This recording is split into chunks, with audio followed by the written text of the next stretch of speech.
আসসালামু আলাইকুম আপুরা, আপনারা সবাই কেমন আছেন? আপনাদের সাথে আজকে একটি চিকেন উইংস রেসিপি শেয়ার করব। তা চিকেন উইংস ফ্রাই কিভাবে বানাই আপনাদের সাথে শেয়ার করব। তা আপনারা দেখতে থাকেন আমার ভিডিওটি। অবশ্যই লাইক, কমেন্ট অ্যান্ড সাবস্ক্রাইব কিন্তু করতে ভুলবেন না। অবশ্যই সাবস্ক্রাইব করবেন, তাহলে সবার আগে আপনার চ্যানেলে আমার ভিডিওটি যাবে। তো আজকে ভিডিওটি শুরু করলাম। তো এখানে আমি চিকেন উইংসগুলো ম্যারিনেট করে নিব। তো এখানে আমি মরিচের গুঁড়া দিয়ে দিচ্ছি, পরিমাণ মতন মরিচের গুঁড়া দিয়ে দিলাম।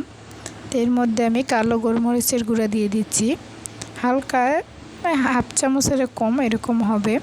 তো এবার আমি এর মধ্যে টেস্টিং লবণ দিয়ে দিলাম, সামান্য পরিমাণ লবণ দিয়ে দিচ্ছি। তো এবার আমি এর মধ্যে টেস্টিং সল্ট দিয়ে দেব। তো টেস্টিং সল্টটা দিলে খেতে খুবই ভালো লাগে, ইয়াম্মি স্বাদ বেড়ে যায়। তো এর মধ্যে এবার আমি পেঁয়াজ না, এখানে আমি রসুন, আদা বাটা, জিরা মশলা বাটা এবং কি কাঁচামরিচ বাটা, এই 3-4টা উপকরণ পেস্ট করে নিয়েছি। তো এগুলো আমি দিয়ে দিচ্ছি।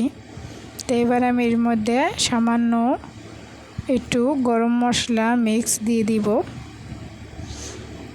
তো এবার আমি ভালো করে এটাকে মিক্স করে নিব, মানে ম্যারিনেশন করে নিব। তো এটাকে আমি এখন সুন্দর করে ম্যারিনেশন করে নিব। তাই সবাই চেষ্টা করবেন এটাকে ম্যারিনেশন করে 1 থেকে 1.5 ঘন্টা নর্মাল ফ্রিজে রেখে দেওয়ার, তাহলে এটাও খুবই সফট হয় এবং কি মানে ম্যারিনেশন করে রাখলে খেতে খুবই ভালো লাগে। তাই আমি এটাকে মেখে সুন্দর করে ম্যারিনেশন করার জন্য 1 ঘন্টা রেখে দিব। তো 1 ঘন্টা রেখে দিলে এটা কিন্তু খেতে খুবই ভালো লাগবে। তাই আমি সুন্দর করে প্রত্যেকটা উইংসের গায়ে মশলা লাগিয়ে নিচ্ছি। তো এবার আমি উইংসগুলো ভালো করে মেখে নিচ্ছি, এবার আমি রেখে দিব। তো এখন আমি উইংসগুলো রেস্টে রাখলাম। তো এবার আমি প্লেটের মধ্যে 1 কাপ ময়দা দিয়ে দিলাম। এর মধ্যে এখন আমি সামান্য মরিচের গুঁড়া দিয়ে দিচ্ছি। এখন আমি এটার মধ্যে আর সামান্য মানে পরিমাণ মতন লবণ দিয়ে দিব। তো এই 2টা জিনিস দেওয়া হয়ে গেছে। এবার আমি এটাকে সুন্দর করে মিক্স করে নিব, মানে মেখে নিব। তো এটাকে আমি কোটিংয়ের জন্য বানাচ্ছি। এটাকে দিয়ে আমি কোটিং করব, লেয়ার বানাবো।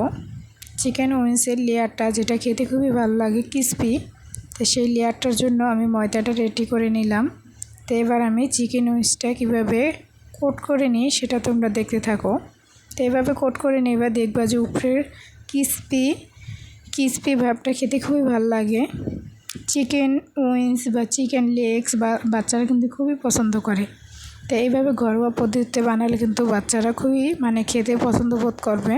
তো এবার আমি উইংসটা হালকা টেম্পারেচার মানে নর্মাল পানির মধ্যে দিলাম। তো এবার আমি এটাকে আরেকটা কোট করে নিব। আমি একটা কোট করে নিয়েছি, এবার আরেকটা কোট করে নিব। তো আমি দুইটা কোট করে নিলাম। চাইলে তোমরা 3টা কোট করে নিতে পারো। তাই 2টা কোট করে নিছি, এটাই কিন্তু ভালো হবে। বেশি মোটা কোট করলে কিন্তু ভিতরের যে মাংসটা সেটা মানে খেতে ভালো লাগে না, উপরে শুধু ক্রিসপি ভাবটাই মুখে পড়ে। তাই আমি 2টা কোট করে নিলাম। তো এইভাবে করে আমি প্রত্যেকটা কোট করে নিব। তাই চিকেন কোটটা কিন্তু খুবই ভালো হয়েছে। তাই এখন আমি এই যে জায়গা প্রত্যেকটা চিকেন উইংস কোট করে নিয়েছি বন্ধুরা। তো এখানে আমার কিন্তু প্রত্যেকটা চিকেন উইংস কোট করা হয়ে গেছে। দেখো কত সুন্দর করে আমি চিকেন উইংসগুলো কিন্তু কোট করে নিয়েছি। প্রত্যেকটা চিকেন উইংস কিন্তু আমি খুবই ভালোভাবে কোট করে নিয়েছি। তো এইভাবে কিন্তু তোমরা নর্মাল ফ্রিজে রেখে 1 সপ্তাহ পর্যন্ত কিন্তু রেখে খেতে পারো। তো এখানে আমার তেল গরম হয়ে গেছে, মানে হালকা নর্মাল টেম্পারেচার রেখে আমি তেলটা গরম করছি। তো এইভাবে আমি এখন চিকেন উইংসগুলো দিয়ে দিলাম। তো এখন চিকেন উইংসগুলো সুন্দর করে ভেজে নিব। তো আমার চিকেন উইংসগুলো কিন্তু ভাজা হয়ে গেছে এক সাইড, এখন আমি আরেক সাইড উল্টিয়ে দেব। তো চিকেন উইংসগুলো কিন্তু প্রায় 100% হয়ে গেছে। তোমরা চেষ্টা করবা ভালোভাবে চিকেন উইংসগুলো সিদ্ধ করা এবং কি ক্রিসপি করা। তো এখানে আমার চিকেন উইংসগুলো কিন্তু ভাজা হয়ে গেছে। তো এখন আমি তোমাদের সাথে এটাই শেয়ার করব। দেখো আমার চিকেন উইংসগুলো কিন্তু সুন্দর করে ভাজা হয়ে গেছে, এমনকি ক্রিসপি ভাবটা দেখছো, লেয়ারটা কত সুন্দর হয়েছে। তো দ্বিতীয় লেয়ার দিয়েছি, আমি 2টা কোট করেছি, আমি বেশি কোট করিনি।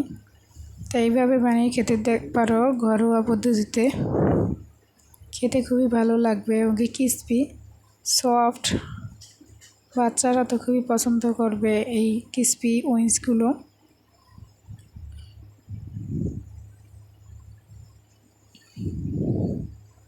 তাই দেখো বন্ধুরা, আমি তোমাদেরকে এটা ভেঙে দেখাই, কি সুন্দর দেখো, এটা মানে ক্রিসপি ভাবও আছে এবং কি সফট হয়ে গেছে মাংসটা।